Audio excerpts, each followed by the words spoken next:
What's going on, guys? Dommurino here, back with Newsweek episode 6. Got some cool stuff, some folding phone stuff, got some phones that slide out, something new, and also got some PS5 leaks, along with why Apple is losing to Samsung right now. Let's get into it.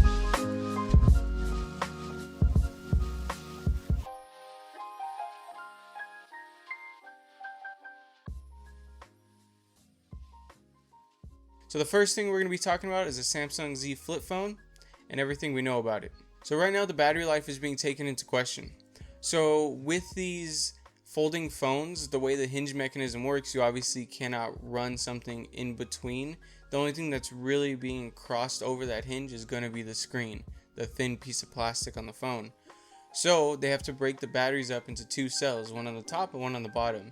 And generally when doing this makes the battery less efficient and the battery life much lower. With two batteries, it combines to 3,300 milliamp hours, which is actually very small. It's smaller than even the S20, the regular one. The S20 has, I believe, above a 4,000 milliamp hour battery. So there's a couple reasons that's okay. One, the screen's not quite as nice. It doesn't have that 120 hertz refresh rate. Two, it's not gonna have as high of specs and hardware inside. It doesn't have as nice of a processor, so that does take less juice out of the phone. And along with that, on top of the low battery life, Samsung was only able to include a 15-watt charger with the phone, so no fast charging possible. So there's some bad things about this phone that we're learning off the bat. One, it has that $1,400 price point, which for that price point you can go and get the Ultra, which has maxed out specs, has amazing camera, the screen looks great, it's a bigger phone.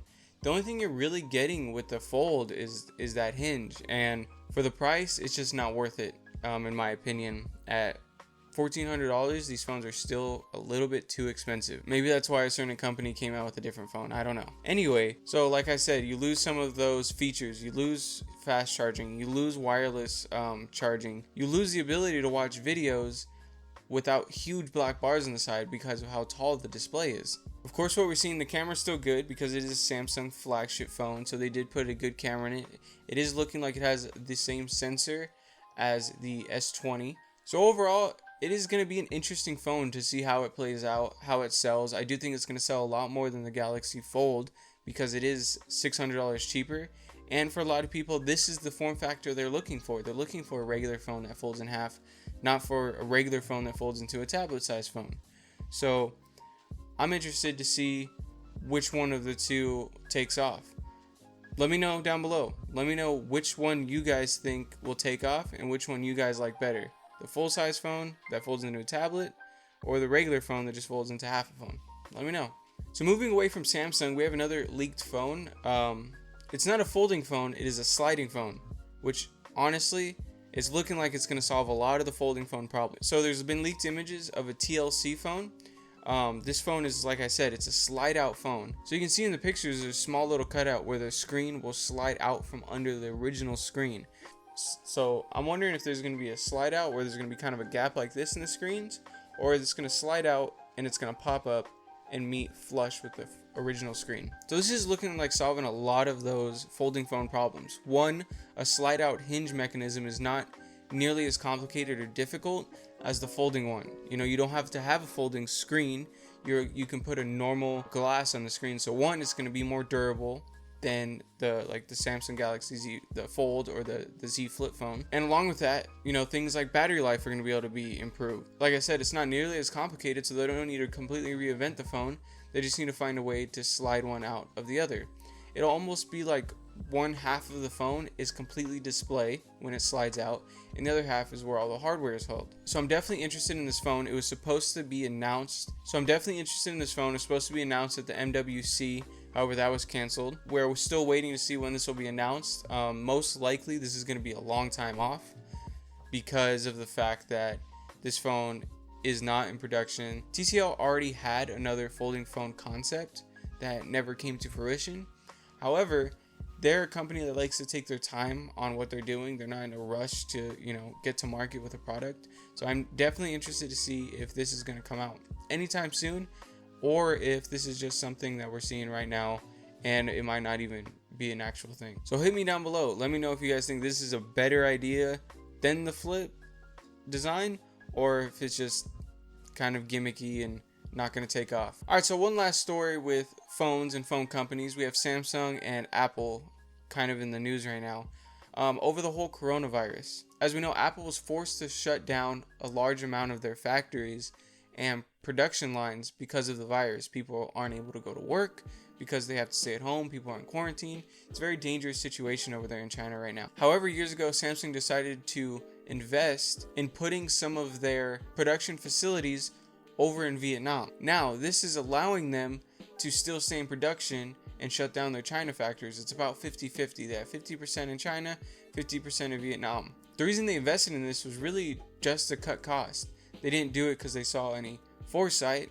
They just decided they wanted to cut costs and invest in plants in Vietnam. So with that, they've really kind of, in some weird twisted way, they've lucked out with this whole coronavirus thing, because Apple is forced to shut down. Samsung is rolling out a new phone in a month now. Apple hasn't announced anything. So really, Samsung has twisted this whole thing perfectly into them being the top dog in 2020 and looking like they're going to come out on top. We'll see how this plays out. It's definitely an interesting story. It's definitely unfortunate, the circumstances that we're seeing these things happen in, but nonetheless interesting to see how they develop. So moving away from smartphone stuff, we got some next gen console leaks. So recently we got some leaks from Sony about the PS5 and what we could be looking at price wise. So it's looking like production wise, each unit is going to cost them about $450 to make, which means there's two options for Sony. One, they sell these units at a loss or at cost and hope to make up the extra money in subscriptions over the next 5 years, 6 years as console runs, and make up money in original content such as their video games or their exclusives. Or the second option for Sony is going to be selling these at a little bit higher cost, $550, $600, to make some of their money back on the consoles and also make money on top of that with the subscription services. I do think that Sony will most likely choose to cut the cost of their console to get people. So I say this because it really depends on what happens with the Xbox Series X.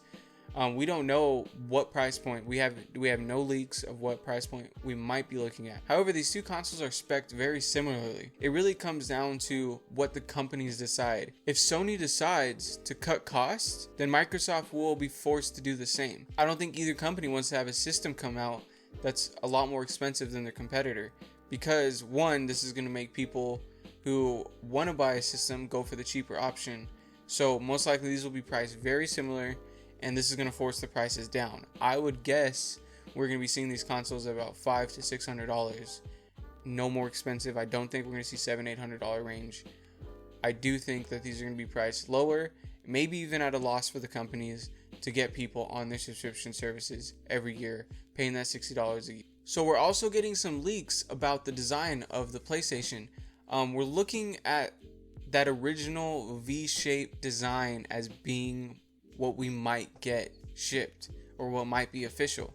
It's really interesting. I didn't think that Sony would go this route with their console. It's definitely different. You definitely have to give them props for coming out with something a little bit more original than Microsoft. However, it is an interesting design, and it will be interesting to see if people like this or not. Personally, I think it's interesting. However, I'm not sure if I'm a fan of it.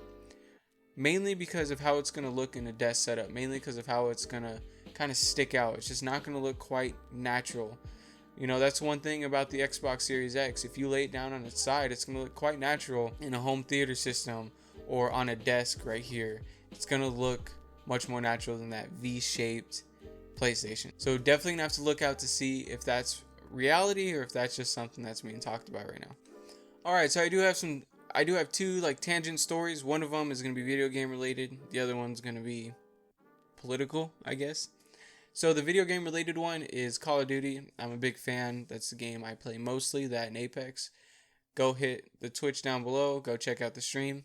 There's been some leaks recently that Call of Duty Modern Warfare is going to have a Battle Royale map coming to the game. This is definitely what this game is missing right now. Battle Royale, I still think, is one of the biggest game modes.